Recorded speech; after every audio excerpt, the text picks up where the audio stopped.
Welcome to the WP-Tonic This Week in WordPress and SaaS podcast, where Jonathan Denwood interviews the leading experts in WordPress, e-learning, and online marketing to help WordPress professionals launch their own SaaS. Welcome back, folks, to the WP-Tonic This Week in WordPress and SaaS.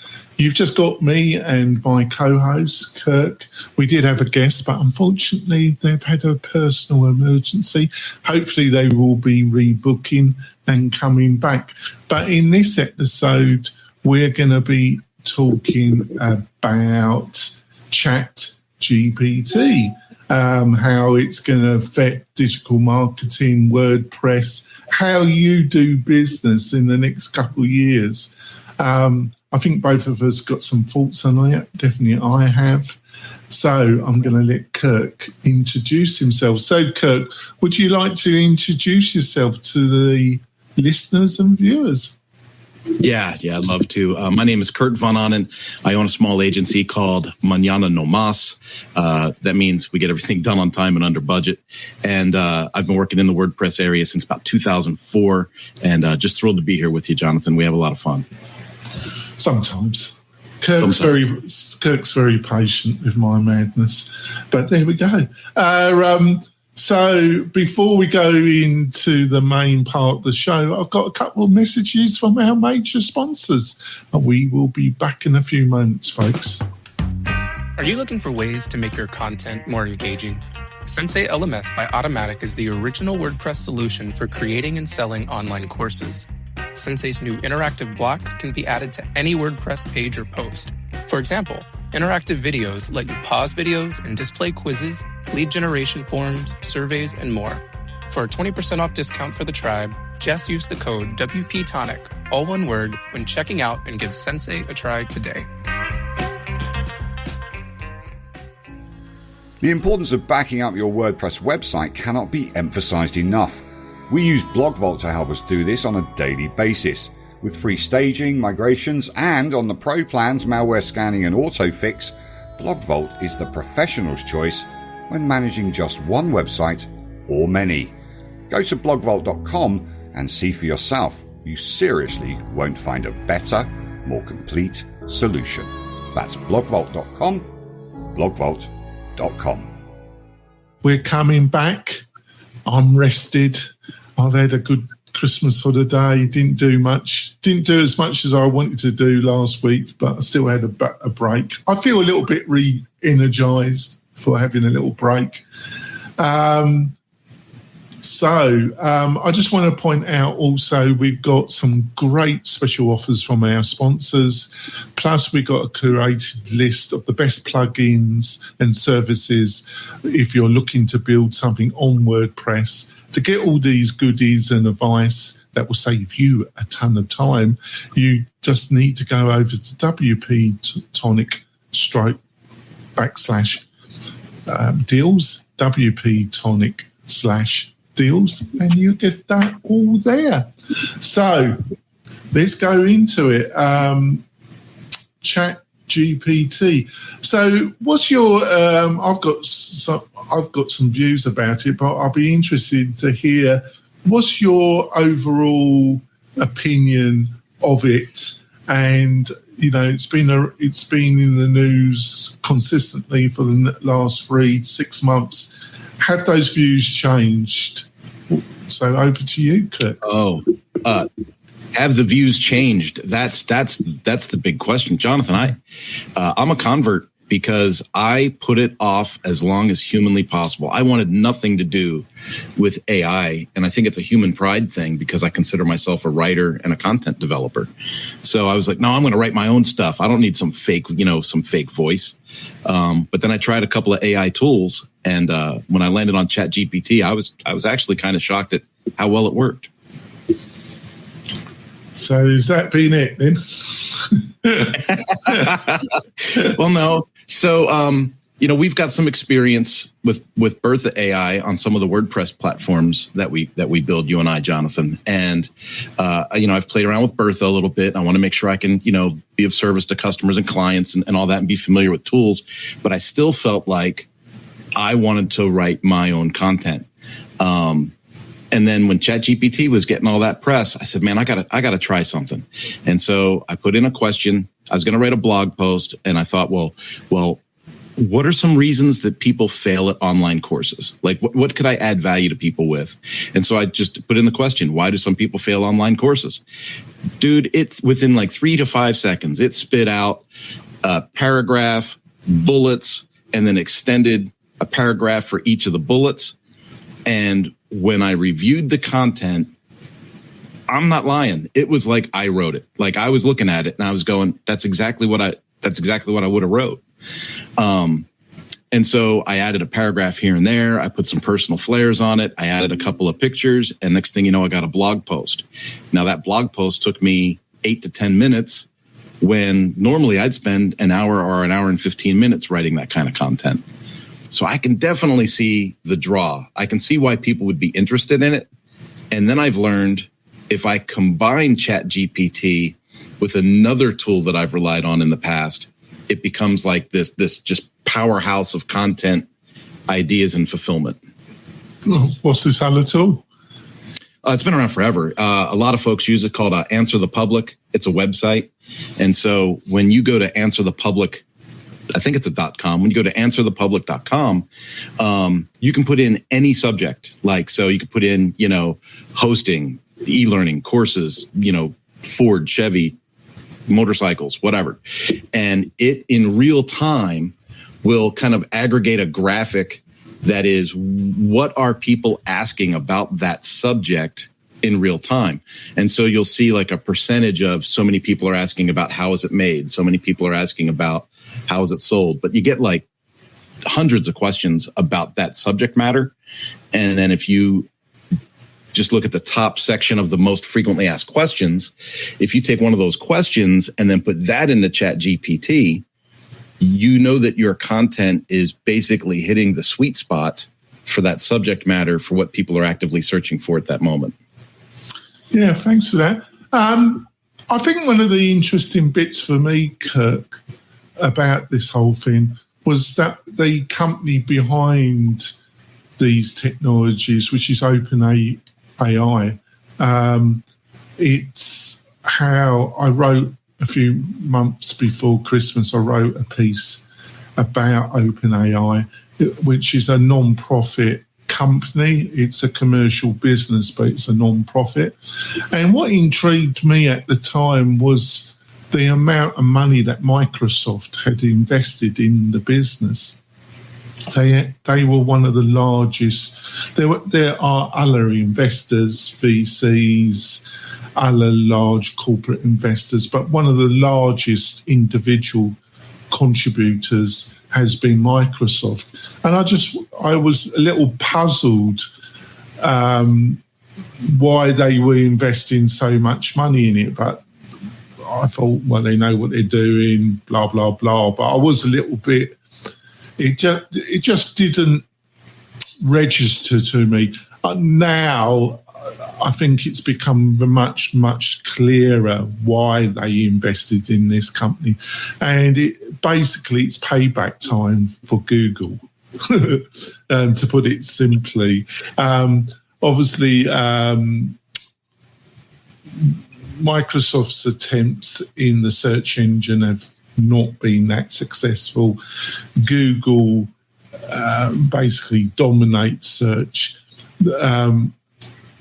This technology, ChatGPT, there's been quite a few commentators and influencers on YouTube making content that basically you put a question in, you'll get a better result a lot of the time than Google. And that is partly down to the quality of search from Google being reduced, ever increasing amount of paid adverts, positioning new ways of showing an answer to a question than the classical, way of listing external pages, using artificial intelligence to supply a clip of information, which a lot of the time isn't that. Sometimes it works well, sometimes it doesn't. So, in my opinion, the quality of Google search has deteriorated quite a bit over the last 18 months. So I see this really as Microsoft really attempting to get market position. What do you think of what I'm just outlining? Do you think I'm on the right track, or do you think I've got that wrong? I think there's somewhat of that track, and I have to agree with you on Google search. I mean, there's the amount of censorship and almost seemingly misdirection and things that don't even seem related to political matters. You can't, it's like, I'll look something up on Google and I don't find what I want. I open up a separate browser. Yeah, I didn't really mean I just mean general search. I mean, the quality, and you're trying to find something out. Yeah, so you're looking for something and you don't see it. And then you open up another browser and there it is. And so, and I don't know the rhyme or reason to why that's like that lately, but yeah. Well, I do. Money. So I would agree that the Google search has declined. The other thing that I wondered was, what's the revenue pattern for this? Because everything I've done in ChatGPT so far has been free. And everyone else I talked to, it's free. So what's the revenue model? Well, they already publicly stated that they will be charging for the technology, but it'll be a fraction of a cent. You get that with already assisted writing apps like Bertha and Javelin, and there's a number of them out there. Yeah. Now, how will this affect the world of WordPress? Well, one of the direct ways that I can see it affecting is curation and being able, as we've had a few guests on the show recently, and one of the topics that regularly has come out is how, WordPress has enormous strengths, but one of its weaknesses, it is a glorified flea market. Obviously, trying to make that situation easier for users is fraught with financial and political problems, because by giving a curated list or removing others, they're not going to be very welcoming, obviously, for very understandable business reasons about them being excluded from something. So Automatic, WordPress.org have on purpose really been extremely resistant, apart from letting the popularity of a particular theme and plugin be the only dominator that would put you on top of a list. Because you're obviously going to WordPress.org and you're doing a search there for your plugin or theme to come up at the top has been extremely important. But we've found that people have been utilising various techniques to manipulate the basic functionality there. And also, I think slightly its importance, which was extremely important a couple of years ago, has been in decline as well. What's your thoughts about that? The flea market aspect with the 60,000 plus plugins that are available for WordPress or something like that. It's a crazy number, right? Huge. Yeah. When I found out that you could use ChatGPT to write a WordPress plugin via AI, I thought, well, that's going to be messy code. Like no one's auditing it, right? Like they could just be gluing stuff together, and then you're going to have every Tom. They're doing that anyway. Well, but then you'll have every Tom, Dick, and Harry out there. I'm not a developer. Well, they're doing that anyway. Fair enough, but now an implementer goes to ChatGPT and says, "Hey, ChatGPT, make me a plugin that does X, Y, and Z." God forbid it works. Then they go, "Oh, that's awesome. I'm going to submit it, or I'm going to promote it, or I'm going to whatever." And I'm afraid it's going to bloat the market with a bunch of half-working nonsensical stuff that people are going to have to wade through to find stuff they really want or is effective. Well, I think that's the position as it is. But it could get worse, yeah. After time. But no, I do honestly think curation, utilising this technology to help assist people in finding the right setup for their particular needs, from input they give in a method that's affordable. I think we're going to see more and more curated services that have this. I think the other thing about this technology is it's overplayed to some extent, because it's not alive. It's definitely not intelligent. It's using the native ability of code and computers and speed to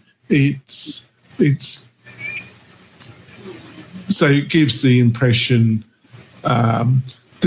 it's a little bit of a con in some ways, but because it works and it works more effectively, this particular form of technology, it gives. I think the other factor that has been taught is that when you take some of the content that it provides and you put it into a copyright checker, it normally doesn't come back flagged as being directly scraped. And it is scraping. It's just more sophisticated scraping. Yeah. It's going, my understanding, but there is a fair bit of confusion around this, that it is scraping to some, but it's a more sophisticated form of scraping. And it uses the technology to combine different sources, and it has parameters, so it won't trigger that it's taking, so it doesn't flag up copy infringement, but it is scraping. And I think it's one of the drawbacks, because as this technology is utilised more and more and more, more of it will be deduced from a ever smaller original group of articles and pieces that were written from real people.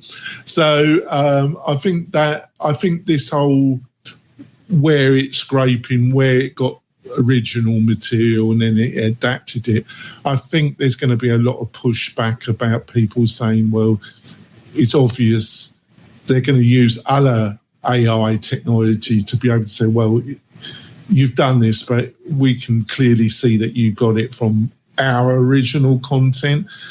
So I think there's going to be a bit of more pushback about where they got this content to write this.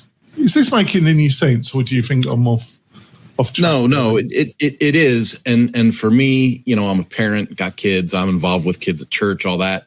And it's from a societal standpoint, it is pretty scary, because think about a kid has to write an essay for English class. He just goes into ChatGPT, puts in a subject, has an essay, and submits it. Done. And I think back to the days when I was in school and they would said, okay, no calculators in math class, because, you're not going to have calculators with you all the time, right? And then we ended up with calculators. Then we ended up with phones, right? Who needs to know math now when you got everything in your phone? There's not much that we can't search, and it's like the dumbing down of society. It's like you look at what Franklin and Jefferson and Washington wrote. I know you're from England. I just named a bunch of Americans, but I'll forgive you. Look at what Churchill wrote. Don't. Half the time he was drunk when he was writing. But you look at the vocabulary and you look at the sentence structure, and you can sense a little bit of intelligence there. And then you look at how we've progressed with technology, and how that technology, while it's great to use, has really, I think, weakened the core intelligence of people. It makes us lazy. I don't actually agree with that, but I do understand where you're coming from. I think it's a very populistic view. I think there are some irritating habits that have. The reason why I say that just before we go for our break is it's a bit. I don't know if you're aware of the Hearst and the Hearst family, and you ever gone to Hearst Castle in Northern California? Never went to the castle. You haven't been? It's really fantastic, actually. It's a California national park, and the actual villa, it's a villa kind of stroke castle, is spectacular, actually. But Hearst, and he bought a number of papers, and he was involved in a form of journalism called yellow journalism, which was a form of tabloid, the modern day form of tabloid journalism. And some of the things that and it was extremely controversial about how you utilize it as a propaganda mythology. But some of the things that you were just saying was said in the 1920s and the early 30s about yellow journalism and about tabloid journalism. So those fears and observations, I feel, have been there for quite a while. But you might be right. We're going to go for our break. We'll be back in a few moments, folks. Hey, it's Spence from launchflows.com. If you've been looking for a fast and easy way to create powerful sales funnels on WordPress, then look no further than LaunchFlows. In just minutes, you can easily create instant registration, upsells, downsells, order bumps, one-click checkouts, one-time offers, custom thank you pages, and best of all, no coding is required. For as little as $50 per year, you can own and control your entire sales funnel machine with LaunchFlows. Get your copy today. This podcast episode is brought to you by Lifter LMS, the leading learning management system solution for WordPress. If you or your client are creating any kind of online course, training-based membership website, or any type of e-learning project, Lifter LMS is the most secure, stable, well-supported solution on the market. Go to lifterlms.com and save 20% at checkout with coupon code podcast20. That's podcast20. Enjoy the rest of your show. We're coming back. I'd like to point out, if you're a WordPress power user, a developer, a graphic designer, and you're looking for a great WordPress hosting provider, look at WP-Tonic, especially if you're building a website for a membership, a client that wants to build a membership, a course, wants to be an e-learning entrepreneur. We provide fantastic hosting, but much, much more. We provide a library of top-notch plugins that are the best of breed to help you build that for your client. Plus, as a WordPress, as a WP partner, you'll get 40% of the initial purchase from your client, plus you'll earn 20% year after year. So it is a tremendous partnership and a tremendous financial partnership. If that sounds interesting, go over to WP-Tonic/partners. I'll repeat that, WP-Tonic/partners, and you can sign up to become a WP partner. Me or Kirk will have a chat with you, and we would love you to come on board and work with WP-Tonic.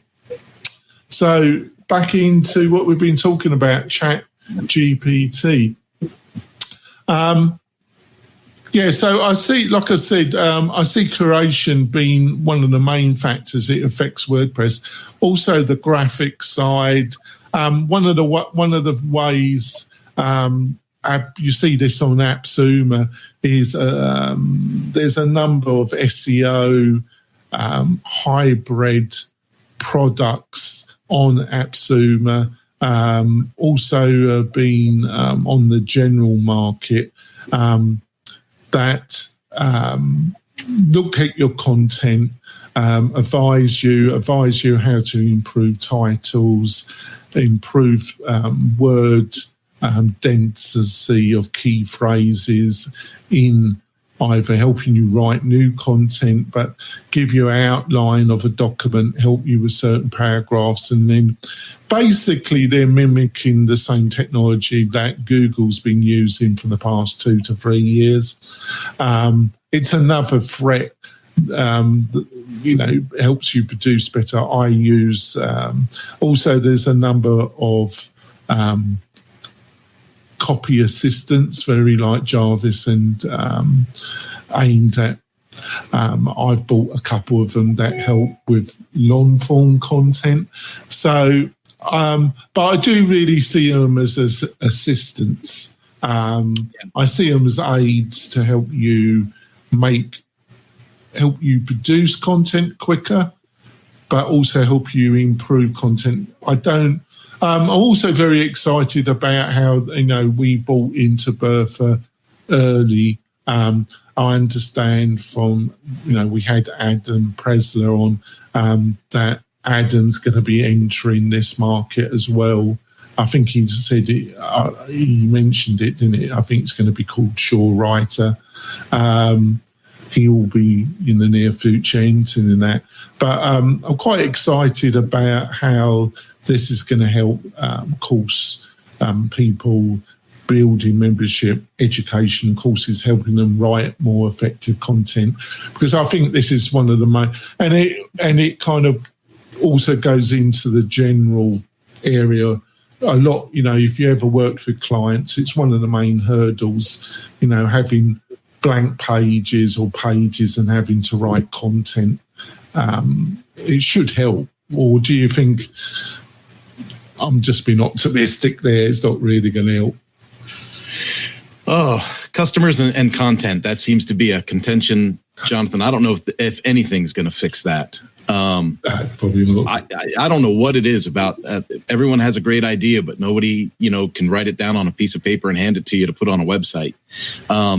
It'll be interesting. And I wonder if these AI tools will become so ubiquitous and so easy to use, like, people using a smartphone. I wonder if it'll become so easy that people will begin to use it and implement it, right?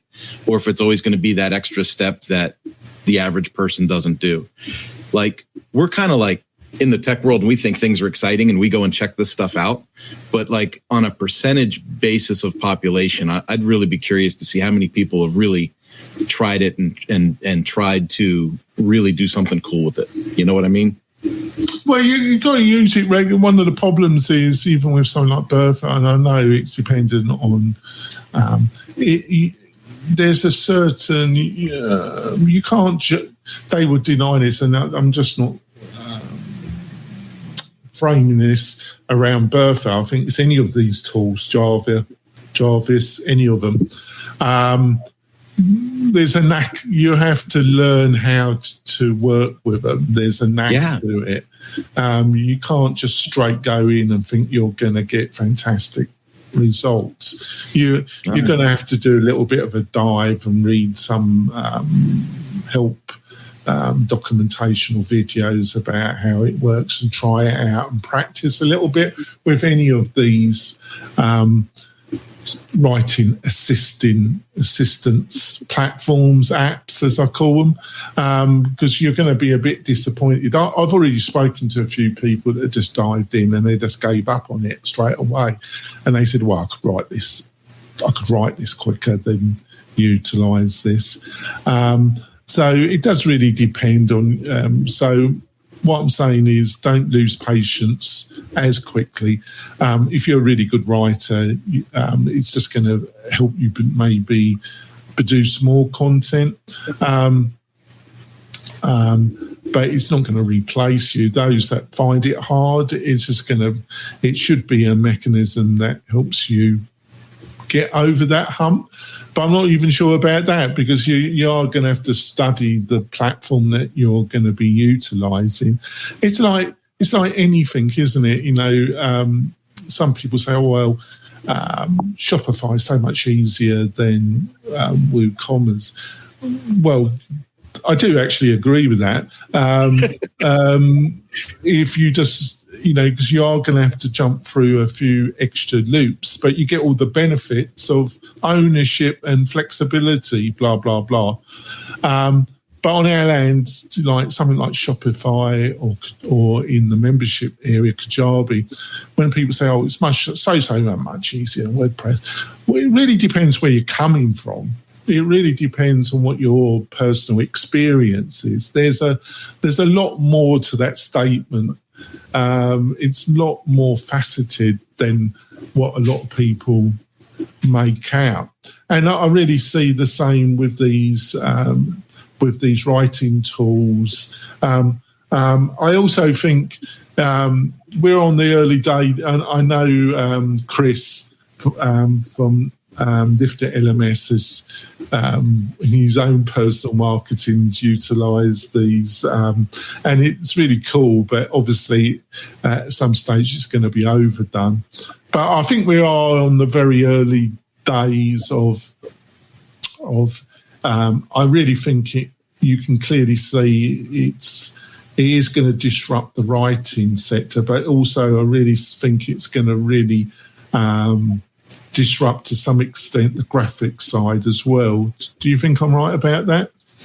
I think you are correct about the graphics and kind of disrupting that space, or, and I hate to say it out loud, but possibly, devaluing, what someone's willing to pay for graphics, because people think all of a sudden they can, like, you can go to Brand Crowd and have a logo done, for $35-$50, whatever it is, or you can hire a graphic designer, and people begin to misunderstand or convince themselves that the cheap way is the way for them. And then they pay the price in quality, and I'm just wondering how good this AI is going to be able to move and manipulate with people's needs and possibly replace or devalue, the real work. I think I can see exactly where you're coming from. The only thing I would say about it, I think it's been devalued already by like services like 99 Designs and the one you mentioned. I think they devalued a certain type of clientele, but they were always extremely difficult to deal with anyway, because when you ever even you put the price of, not super expensive, but a reasonable price to get a reasonably experienced graphic designer to help them do a logo, they would bulk at it anyway. They would get their nephew or their brother to knock something up, and it tended to be horrendous. But that was always there anyway, depending on the budget of the client to some extent. It may go the other way. It may become the best filter in the world to get rid of deadbeats and clients that you don't want. It might be the greatest filter in the world to bring the premium clients to the people that are really skilled. I think in some ways you touched on the thing. I think I don't really think it will affect the really cheap side or the really upper side. I think it's the middle market that in web development and in design that it's probably going to affect a bit more. It might, in some way, there's already, the other thing is, I forgot what the services. There's like 2 to 3 services that you put in the parameters of the website and they build the whole website for you using ChatGPT. And that's when I was getting back to the curation, because I see this curation mechanisms. We're on the early stages, and I haven't tried any of these supposedly AI supported. You put in some parameters and it flews out, but it's not that. Through blocks, which is Gutenberg. More and more websites are effectively going to be a mixture of different blocks, pre-developed. This one of our friends of the show that I have a regular podcast with, Spencer Forum, it's one of his key pointers. More and more it's utilising existing Lego bricks, but knowing which the best Legos and how to put them together. And I do agree to him. I think you can see that with Gutenberg blocks, that you're going to, and which AI can be part of choosing the right blocks to put into a more quasi-customizable solution for a particular client. Can you see where I'm going with this? Do you think I might be on the right track? I do. Yeah, I think the options are going to be limitless. Honestly, it's when you listen to like Jordan Peterson and some other really like celebrated people online talk about this ChatGPT and AI, they forecast something a year or two down the road that is something that, you know, my brain can't even wrap around right now.